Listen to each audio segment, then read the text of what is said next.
Hi friends, உங்கள் கருத்துக்களெல்லாம் பார்த்து ரொம்ப சந்தோஷம். என்னால் அடுத்து கொஞ்சம் கதை அத்தியாயம் 28. அந்த சின்னஞ்சிறு குடிசையில் எதிரே அமர்ந்திருந்த மூவரின் முகத்திலும் தீவிர சிந்தனை கோடுகள். அரசாங்க ஒப்புதலுக்காக தயாரிக்கப்பட்ட அந்த ஆவணம் இதுவரை கிடைக்காதது பிரச்சனை என்றால், அமைச்சரின் அடுத்த கட்ட நடவடிக்கை அவர்களை பயம் கொள்ள வைத்தது. ஒருவேளை இந்த திட்டம் அனுமதிக்கப்பட்டால் எதிர்கால சந்ததிக்கு சுடுகாடு மட்டுமே மிஞ்சும் என்பதை உணர்ந்தவர்கள் தீவிரமாக யோசித்தார்கள். கடற்கரையோரம் பல்லாயிரம் கோடி ஆண்டுகளாக இயற்கையின் மாறுதல்களாலும் சீற்றத்தாலும் அட்டாமிக் மினரல்கள் மண்ணோடு மண்ணாக உருவாகி இருக்கின்றது. அதில் தோரியம் என்கிற மினரல் உலகின் முக்கிய தேவைகளில் ஒன்று. அதிலும் நமது கடற்கரையோர மணலில் புதைந்திருக்கும் மினரல்களின் அளவு உலகின் 3ஆம் இடத்தை பிடிக்கிறது. உலகின் மினரல் தேவைக்கு 6-7% வரை இந்தியாவால் கொடுக்க இயலும். ஆனால் கடற்கரையோரம் சுரங்கங்கள் தோண்ட ஆரம்பித்தால் அது நமக்கு நாமே அழிவை தேடிக்கொள்வதைப் போல. அதனால் அரசாங்கமானது மினரல் எடுக்கும் திட்டத்திற்கு அனுமதி அளிப்பதை நிறுத்தி வைத்திருக்கிறது. 2017ஆம் வருடத்திற்கு பிறகு தனியார் நிறுவனங்களுக்கு முற்றிலுமாக அனுமதி மறுக்கப்பட்டுள்ளது. ஆனால் அதையும் தாண்டி போலியான அரசாணைகளின் உதவியுடன் ஒரு சில தனியார் நிறுவனங்கள் இந்த வேலைகளை செய்து கொண்டுதான் இருக்கின்றன. அப்படி ஒரு நிறுவனத்தின் முதலாளியான ராமசாமி இந்த அமைச்சரின் மைத்துனர். அவர் தூத்துக்குடியில் மீன்கள் பதப்படுத்தும் ஆலை ஒன்றை வைத்திருக்கிறார். அது பேருக்குத்தான் என்றாலும் அதன் பின்னணியில் பலவிதமான வேலைகளை செய்து கொண்டிருக்கிறார். சிலை கடத்தலிலிருந்து சரக்கு கடத்தல் வரை செய்து கொண்டிருந்தவரை வெளிநாட்டு நிறுவனம் அணுகியது. ராமசாமியின் மகன் மூலியமாக அவர்கள் அவரை அணுகினார்கள். மினரல்கள் என்றால் என்ன என்றே அறியாமல் இருந்தவருக்கு அதை பற்றிய பாடத்தை எடுத்தவர்கள் அதன் மூலம் கிடைக்கப் போகும் வருமானத்தின் அளவையும் எடுத்துரைத்தனர். பலவிதமான தப்பு வேலைகளை செய்து கொண்டிருந்தவருக்கு இது தனது வேலையின் அடுத்த கட்டமாக தோன்றியது.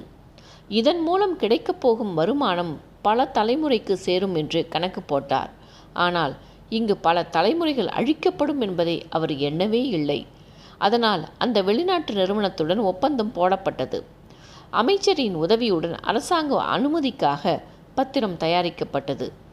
எங்கும் எந்த சிக்கலும் இன்றி அது நிறைவேற்றப்பட அமைச்சர் எல்லா இடங்களிலும் தன் ஆட்களின் மூலியமாக காய் நகர்த்தி கொண்டிருந்த சமயம் எதிர்பாராத விதமாக திட்டத்தின் நகல் காணாமல் போனது. அதனைத் தொடர்ந்து பல பலிகள் கொடுக்கப்பட்டும் அந்த நகல் மட்டும் கிடைக்கவில்லை. இப்பொழுது மீண்டும் அந்த திட்டம் அமல்படுத்தப்படும் நிலை வரை வரப்போவதை எண்ணி சிந்தனையுடன் அமர்ந்திருந்தனர். புரொஃபஸர் தன் எதிரே இருந்த இருவரையும் சற்று நேரம் அமைதியாக பார்த்து கொண்டிருந்துவிட்டு, நீங்கள் சொன்ன மாதிரி எல்லோருக்கும் புரியும் வகையில் இதை எளிமையாக்கி தந்துடுறேன். இது எப்படி மக்கள்கிட்ட கொண்டு போய் சேர்க்க முடியுமோ சேர்க்க வேண்டியது உங்கள் பொறுப்பு.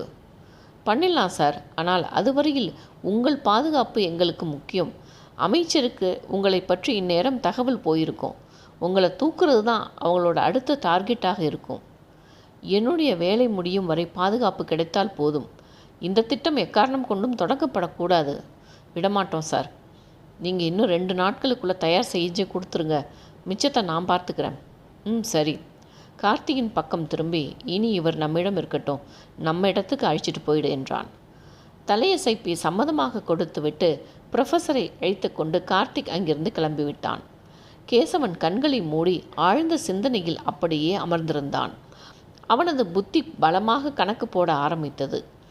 புரொஃபஸர் திட்டத்தை பற்றிய தகவலை கொடுத்ததும் எங்கிருந்து ஆரம்பிக்க வேண்டும் என்பதை நன்றாக முடிவு செய்து கொண்டு அங்கிருந்து கிளம்பினான். அண்ணனை நினைத்து அழுது கரைந்த சக்தியோ தன்னை மீறி அப்படியே உறங்கியிருந்தாள்.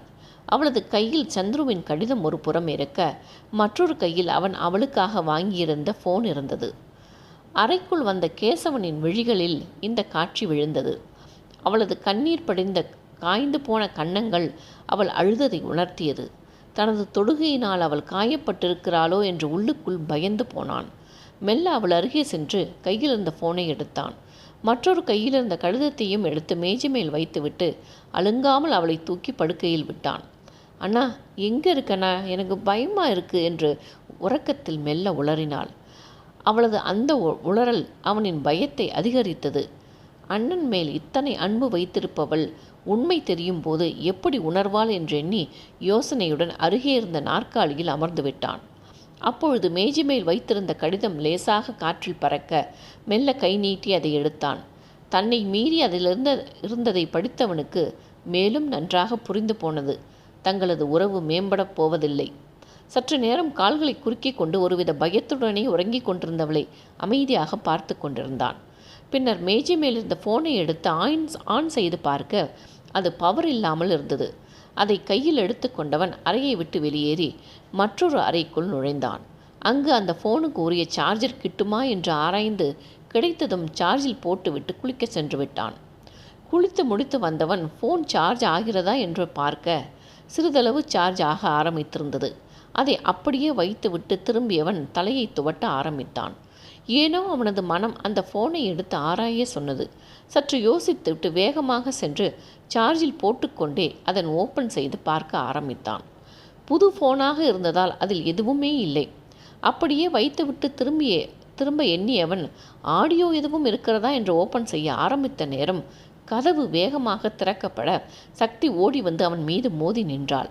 அவளது பார்வையோ அவன் கையில் இருந்த ஃபோன் மீதே இருந்தது. இந்த நிகழ்வை சற்றும் எதிர்பார்க்காதவன் அவள் விழுந்து விடாமல் இருக்க ஒரு கையால் அவளது இடையை பற்றியிருந்தான். அதை அவள் உணர்ந்தாள் இல்லை. அவளது கவனம் எல்லாம் ஃபோனின் மீதே இருந்தது. அவனது நிலையோ மிக மோசமாக இருந்தது.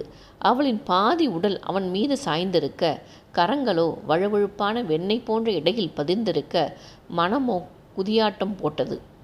அவனது கையில் இருந்த ஃபோனை வாங்க அவள் முயற்சிக்க அவனோ கரங்களை அழுத்தமாக இடையில் பதித்து அவளை தன்னோடு இறுக்கிக் கொண்டான்.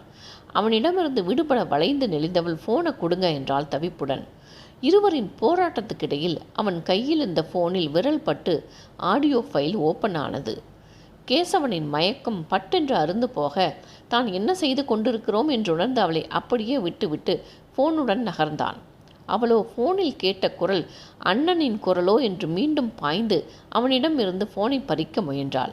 ஒரு கையால் அவளை சமாளித்தவன் இரு என்னன்னு கேட்போம் என்றான்.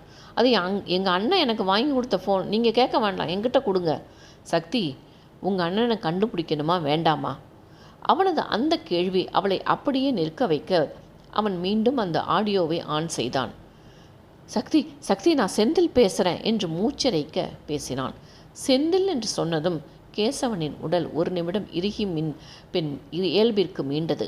சக்தியோ தன் அண்ணனின் குரல் அல்லாது அவனது நண்பனின் குரலை கேட்டதும் குழப்பத்துடன் நின்றுவிட்டாள். சக்தி, என்னால் உனக்கு முழுசாக சொல்ல முடியுமான்னு தெரியல.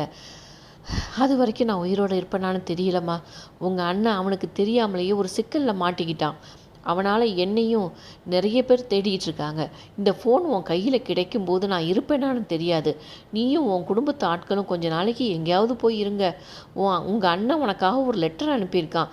அதை அந்த பையோட உன் கையில் சேர்க்கும்படி செஞ்சிடுறேன். அந்த லெட்டரை பத்திரமா வச்சுக்கோ. எந்த காரணம் கொண்டும் அப்படி ஒரு லெட்டர் உன்கிட்ட இருக்குன்னு யாருக்கும் தெரியக்கூடாது என்று சொல்லி முடிக்கும் முன் எதன் மீதோ மோதி விழுந்தாற் போல சப்தம் வர அத்தோடு ஆடியோ நின்று போயிருந்தது. இருவரின் மனநிலையிலும் ஒருவித அழுத்தத்தில் இருந்தது. சக்திக்கு அண்ணனின் நிலை என்ன என்கிற பயம் எழ உடல் நடுங்க கண்கள் கண்ணீரை தானாக பொழிய அப்படியே மடங்கி அமர்ந்தாள். கேசவனுக்கோ இத்தனை நாட்கள் ஊரெல்லாம் தேடிய ஒன்று தன் கையிலேயே இருந்திருக்கிறது என்று அறிந்ததும் அதிர்ச்சியாக இருந்தது. அவளின் பயம் அழுகை எதுவும் அவனை பாதிக்கவில்லை. அலைக்காக அவளை தூக்கி நிறுத்தி உங்கள் அண்ணன் எழுதின லெட்டர் எங்க, அது இருந்த பை எங்க என்றான் மிரட்டலாக. ஏற்கனவே செந்தில் கூறிய செய்தியில் கலங்கி போயிருந்தவள் கேசவனின் மிரட்டலில் அதிர்ந்த அழுகையுடன் அங்கு இருக்கு என்று தான் இருந்த அறையின் பக்கம் கையை காண்பித்தாள். அவளை அப்படியே கீழே உதறி தள்ளிவிட்டு வேக நடையுடன் அந்த அறையை நோக்கி சென்றான். அங்கு பார்வையாலேயே அலசி ஆராய்ந்து மேஜை மேல் வைக்கப்பட்டிருந்த கடிதத்தை எடுத்து படித்தான். அவன் எதிர்பார்த்து வந்தது அது இல்லை என்றவுடன் அவளது பொருட்கள் வைக்கப்பட்டிருந்த பகுதியை நோக்கியது. அதற்குள் அழுது கொண்டே அங்கே ஓடி வந்தவள் அவன் கையில் இருந்த கடிதத்தை எடுத்துக்கொண்டு அண்ணனுக்கு என்ன ஆச்சு, ஏன் அவங்கள யாரோ துரத்தணும் என்றாள் அழுகையுடன். அவனோ அவளிடமிருந்து எப்படியாவது அந்த டாக்குமெண்ட்டை எடுத்து விட வேண்டும் என்கிற எண்ணத்துடன் எங்கே இருக்குவோம் பை, உங்கள் அண்ணன் கொடுத்த டாக்குமெண்ட் எங்க சொல்லு என்று அவளது தோள்களை அழுத்தமாக பற்றி உலுக்கினான். வெறித்த விழிகளுடன் அவனை பார்த்தவள், எனக்கு தெரியாது என்றாள் திக்கி திக்கி. அவனுக்கோ எத்தனை மாத போராட்டம்! அதிலும் அமைச்சரின் நடவடிக்கையை அறிந்த பிறகு டாக்குமெண்ட் கையில் கிடைப்பது மிகப்பெரிய ஆதாரமாக பயன்படும். அதை அவள் சொல்லாமல் மறைக்கிறாளே என்கிற கோபம் எழ, மரியாதையாக சொல்லிடு, எங்கே வச்சிருக்க? உனக்கும் இதுக்கு சம்மந்தம் இல்லை, தேவையில்லாமல் மறைக்காத. இப்படி தான் உன் அண்ணன் தானே வந்து விழுந்து என் கையால் செத்து போனான், நீயாவது புரிஞ்சுக்கோ என்று தன்னை மீறி உண்மையை கூறியிருந்தான். அவன் சொன்ன வார்த்தைகள் அவள் காதில் விஷமாக பாய்ந்திருக்க, விழிகள் அவன் முகத்திலேயே நிலை குத்தி இருக்க, அண்ணா செத்து போயிட்டானா என்று அவள் உதடுகள் மீண்டும் மீண்டும் புலம்ப ஆரம்பித்தது. அந்த நிமிடம் தான் செய்த தவறை உணர்ந்திருந்த கேசவனுக்கு அவளை எப்படி சமாளிப்பது என்று புரியவில்லை. அவளோ அவனது முகத்திலிருந்து பார்வையை திருப்பாது, அண்ணா செத்துட்டானா, ஏன் அவனை கொன்ன, ஏன் என்று கேட்டு அவனிடமிருந்து விடுபட்டு கொள்ள போராட ஆரம்பித்தாள். அந்த டாக்குமெண்ட்டை தாண்டி இப்பொழுது அவளை சமாளிப்பது தான் பெரிது என்ற எண்ணியவன், சக்தி, இங்கே பாரு, நான் சொல்கிறத கேளு என்றான் கெஞ்சலாக. அவனை முழு வேகத்துடன் உதறியவள், நீயே கொன்னுட்டு எத்தனை நல்லவ மாதிரி வேஷம் போட்ட, எதுக்காகடா கொன்ன? எங்கள் அண்ணனை மட்டுமா கொன்ன? என் குடும்பத்தையே அழிச்சிட்டியே பாவி என்று தூற்ற ஆரம்பித்தாள். சக்தி, நான் சொல்கிறத கொஞ்சம் கேளு, சொல்லு, எங்கள் அண்ணனை நீ கொல்லலை, வேற யாரோ கொண்டுட்டாங்கன்னு சொல்ல போறியா?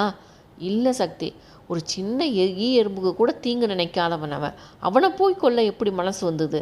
நான் சொல்கிறத தயவு செஞ்சு கேளு சக்தி. இன்னும் என்ன சொல்ல போகிற? அதுதான் என் தலையில் மண் அள்ளி போட்டுட்டியே. இல்லைம்மா, நான் நிறுத்து. எங்கள் அண்ணனை கொன்னுட்டு அதே கையால் என் கழுத்துலேயும் தாலியை கட்டினியே பாவி, உனக்கு உறுத்தவே இல்லையா? ஆமாம், நான் தான் கொன்னேன் சக்தி. கொலை எனக்கு புதுசு இல்லை, ஆனால் முதல் முறையாக சம்பந்தமே இல்லாத ஒருத்தனை கொன்னது தப்பு தான். இந்த நிமிஷம் வரை நான் அதுக்காக வருத்தப்பட்டதில்லை என்று சொல்லி முடிக்கவும் பாய்ந்து அவனை அடிக்க ஆரம்பித்தாள். அவன் பாவம், எத்தனை நல்லவனை கொண்டுட்டு கொஞ்சம் கூட குற்ற உணர்ச்சி இல்லாமல் பேசுறியே என்று தலையில் அடித்து கொண்டு அழ ஆரம்பித்தாள். வேதனையுடன் அவளை பார்த்தவன், நல்லவனாக இருக்கிறதும் உலகத்தில் தப்பு சக்தி என்றான்.